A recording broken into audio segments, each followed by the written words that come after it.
तो श्री कृष्ण की द्वारिका को हर ओर से जरासंध और उसके साथियों का खतरा रहता था। जबकि कृष्ण द्वारिका गए तो शेष आर्यावर्त के लोग इनसिक्योर हो गए थे, क्योंकि वो भी जरासंध और शिशुपाल जैसे राजाओं से डरे हुए थे।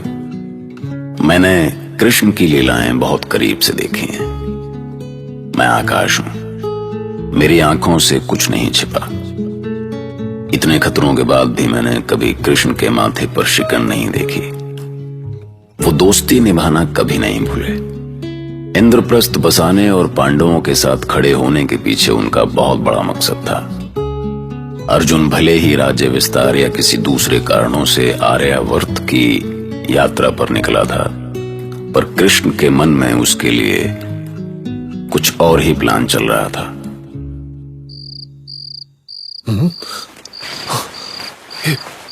ये मैं कहा हूं?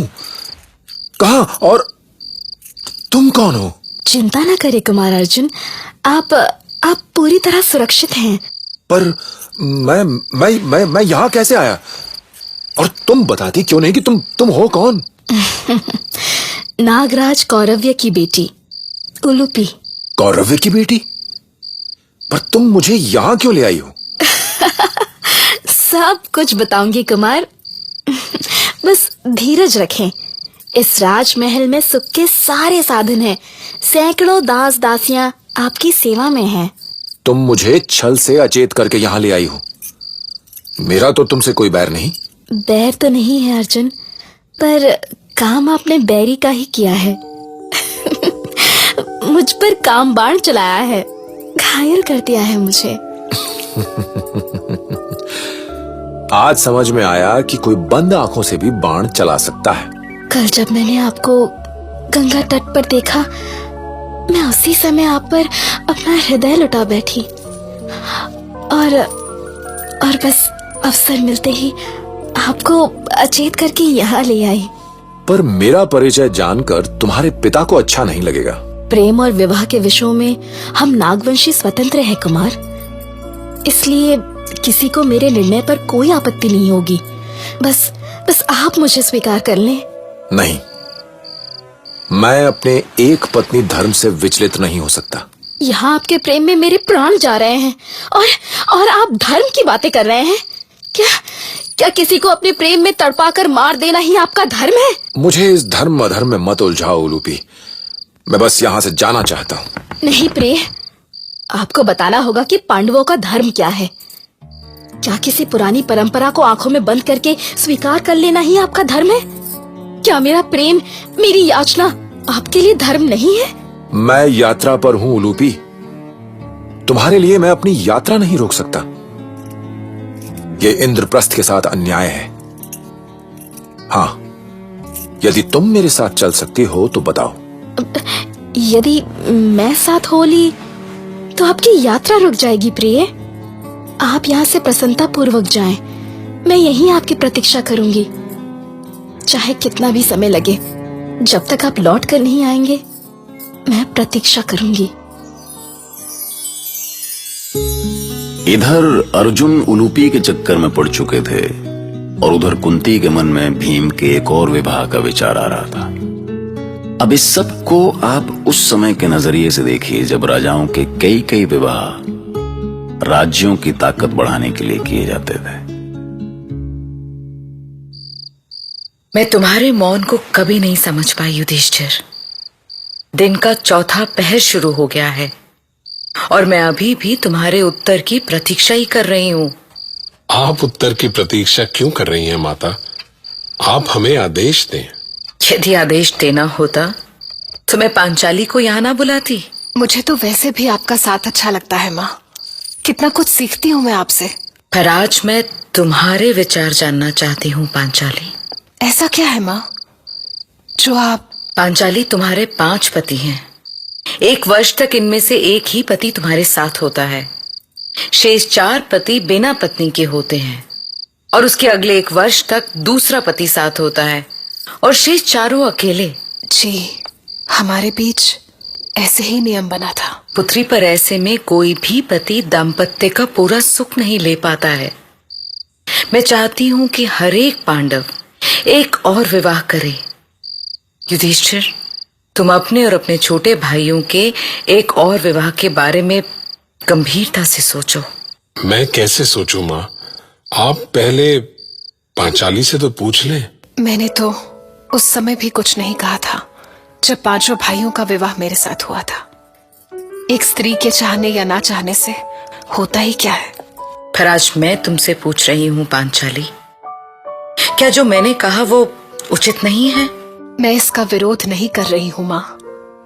मैं तो केवल ये सोच रही हूँ कि जब पांचों पतियों की अपनी अपनी पत्नियां हो जाएंगी तो मुझे किसका प्रेम मिलेगा? मैं तो फिर किसी की भी पत्नी नहीं रहूंगी। तुम्हारा तो सब पर अधिकार होगा पांचाली, सभी तुम्हारे होंगे। आपने जो सोचा है वो बताइए माँ। मैं तो हर स्थिति में जीना सीख चुकी हूँ। मैंने सुना है कि काशी की राजकुमारी बलंधरा का स्वयंवर होने वाला है। काशीराज चाहते हैं कि उनकी पुत्री का विवाह बलशाली और पराक्रमी कुमार से हो।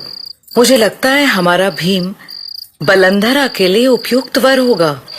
तो इसमें मैं क्या कर सकता हूँ माँ? पुत्र, तो तुम भीम से कहो ना कि वो बलंधरा को जीत कर लाए। एक बार विचार करके देखो कि इससे इंद्रप्रस्थ की शक्ति भी कितनी बढ़ जाएगी। क्यों पांचाली? काशीराज की पुत्री से विवाह संबंध इंद्रप्रस्थ के लिए तो अच्छा होगा, पर क्या? चुप क्यों हो गई? कहो ना। मेरी शक्ति कुछ कम हो जाएगी माँ, क्योंकि भीमसेन की शक्ति मेरी शक्ति है। क्या हो रहा है? पांचाली मेरी हंसी तो नहीं उड़ा रही है? आओ बैठो भीम। तुम्हें ऐसा क्यों लगता है कि पांचाली हमेशा तुम्हारी हंसी उड़ाती है? भला महाबली भीम की हंसी कौन उड़ा सकता है? वो तो है, पर कभी कभी लगता है पांचाली के हिसाब से मुझे और शक्तिशाली होना चाहिए था। तुम्हारी शक्ति पर पांचाली को गर्व है भीम। मुझे ही क्यों, भीमसेन पर तो पूरे इंद्रप्रस्थ को गर्व है माँ। हर संकट में हमने इन्हें ही तो याद किया है। अच्छा सुनो भीम, हम तुम्हें काशी भेजना चाहते हैं। क्यों? किसी को उठाकर लाना है क्या? ये किसने कहा तुमसे पुत्र? मैंने सुना है माँ, पितामह भीष्म कुरु राज्य के लिए काशी की कन्याएं उठा लाए थे। वो सब इतिहास की बातें हैं पुत्र, अब वो समय नहीं रहा। तो फिर काशी से गंगा जल ही लाना होगा। काशी की राजकुमारी बलंधरा का स्वयंवर है। काशीराज अपनी पुत्री के लिए महाबली वर ढूंढ रहे हैं और पूरे आर्यवर्त में तुम्हारे जैसा बाहुबली और कौन है? ये तो पता नहीं भैया, पर मैं इतना जानता हूँ कि पांचाली के होते हुए मुझे किसी बलंधरा की कोई आवश्यकता नहीं। तुम्हें ना हो पर हमें है भीम।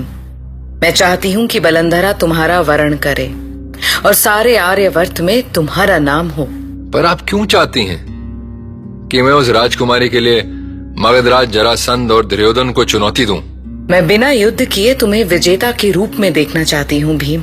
तो ठीक है, यदि पांचाली कहे तो मैं बलंधरा को उसकी दासी के रूप में ही जीत लाऊंगा।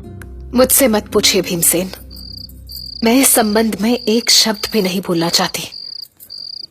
आप मेरे नहीं, अपने और इंद्रप्रस्थ के बारे में सोचिए। तो भीम पांचाली से इतना डरता है? नहीं माँ, ये डर नहीं है। इनका हृदय बहुत कोमल है। इनसे मेरी पीड़ा देखी नहीं जाती, बस साफ साफ बोल नहीं पा रहे हैं। इसका अर्थ है कि यदि तुम इसे बंधन मुक्त करोगी तो ही ये काशी जाएगा, नहीं तो ऐसे ही बहाने बनाता रहेगा। अरे नहीं माँ, पांचाली का कोई बंधन नहीं है, पर मैं उसकी इच्छा का सम्मान करता हूँ। क्यों पांचाली, यही सच है ना? पता नहीं।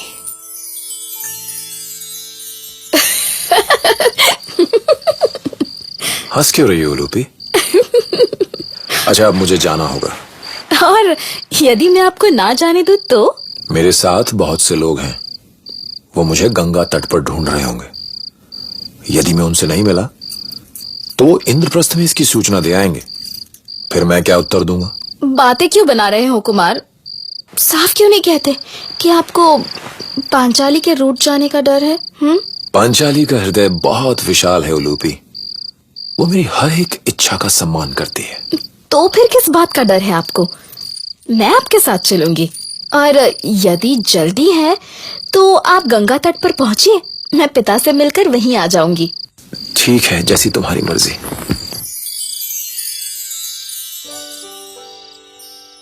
पांचाली, क्या तुम सचमुच चाहती हो कि मैं बलंदरा को जीत लाऊं? आप क्या चाहते हैं? यदि तुम मुझे प्रेम करती हो तो तुम्हें बुरा लगना चाहिए। मैं क्यों किसी राजकुमारी को जीतने जाऊंगा? फिर माँ के सामने हाँ क्यों कहा? तुम कुछ बोल ही नहीं रही थी, तो मैं क्या करता? यदि मैं अभी मना कर दूं तो क्या आप काशी नहीं जाएंगे? बोल दिया है तो जाना तो पड़ेगा, पर उस बलंदरा को तुम्हारी दासी बनाकर ही लाऊंगा, और नहीं तो उसके सामने गरज कर 2-4 बार गदा पटकूंगा। वो डर से अपने आप ही भाग जाएगी।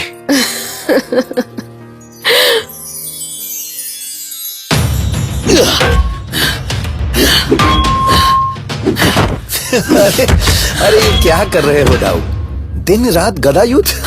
नहीं कृष्ण नहीं, अब ये बलराम रुकने वाला नहीं है। बहुत बलशाली बना फिरता है ना वो दुष्ट, पर अभी उसका सामना मेरी गदा से नहीं हुआ है। ये आप किसकी बात कर रहे हैं दाऊ? कौन है वो दुष्ट? हर मोर्चे पर एक लड़ाई चल रही थी। बलराम अपने ढंग से लड़ाई का रास्ता बना रहे थे तो कृष्ण अपने ढंग से, जबकि उधर अर्जुन प्रेम के मैदान में जूझ रहा था। नागकन्या उलूपी को उसने एक्सेप्ट तो कर लिया था, लेकिन अभी भी उसके मन में ये लड़ाई चल रही थी कि वो उसे साथ लेकर जाए या यहीं छोड़ दे। और इधर भीम बलंदरा को जीत तो लाए, पर समझ नहीं पा रहे थे कि किसके लिए। सुनते रहिए महाभारत।